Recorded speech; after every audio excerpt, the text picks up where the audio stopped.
28 रजब की वो रात। मदीना की गलियां खामोश थीं, लेकिन फजाओं में दर्द तैर रहा था।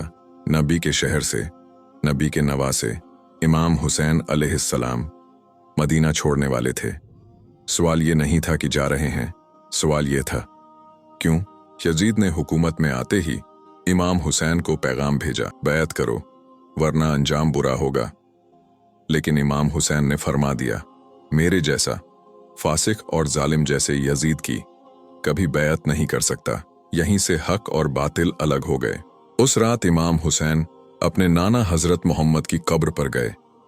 आंखों से आंसू बह रहे थे और दिल से आवाज निकली, नाना, आपकी उम्मत ने मुझे आपके शहर से जाने पर मजबूर कर दिया।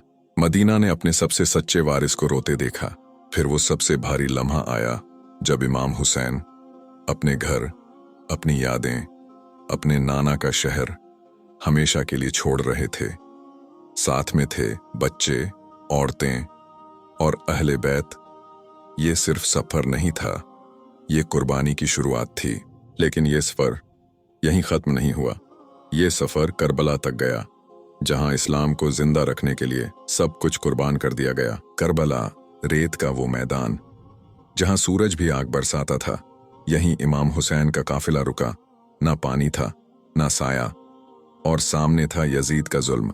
लेकिन हुसैन झुके नहीं, क्योंकि ये सफर डर का नहीं, हक का सफर था। 7 मुहर्रम, फुरात का दरिया सामने था, लेकिन बच्चों के लिए पानी बंद कर दिया गया। 3 दिन, 4 दिन मासूम बच्चों के होंठ सूख गए। सकीना पूछती रही, चाचा पानी कब आएगा? और आसमान खामोश नहीं था, वो सब देख रहा था। जब सब्र की हद पार हो गई तो अलमदार करबला हजरत अब्बास उठे, फुरात तक पहुंचे।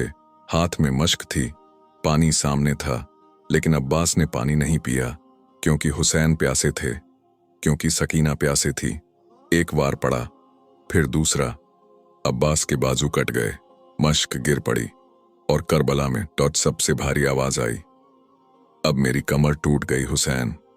ये सिर्फ एक भाई की शहादत नहीं थी, ये सब्र की इंतहा थी। अब करबला में हुसैन अकेले रह गए थे, ना अब्बास, ना अली अकबर।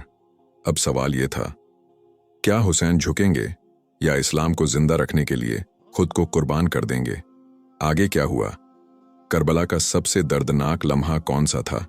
पूरा वाकया जानने के लिए चैनल को सब्सक्राइब करें और कमेंट में लिखें, या हुसैन। करबला की रेत पर अब हुसैन अकेले थे, ना भाई अब्बास, ना बेटा अली अकबर। सामने था जुल्म, पीछे था इस्लाम। हुसैन ने आखिरी बार आसमान की तरफ देखा और कहा, इलाही, तेरी रजा पर मैं राजी हूं। फिर वो सजदे में गए और उसी सजदे में इस्लाम को जिंदा कर गए। हुसैन झुके नहीं, हुसैन बिके नहीं, हुसैन ने जान दे दी, मगर बातिल के सामने सर नहीं झुकाया। अगर आप इमाम हुसैन को मानते हो, अगर आप उनके चाहने वालों में से हो, तो इस चैनल को लाइक, सब्सक्राइब, शेयर जरूर करके जाना और कमेंट में लिख देना, या हुसैन।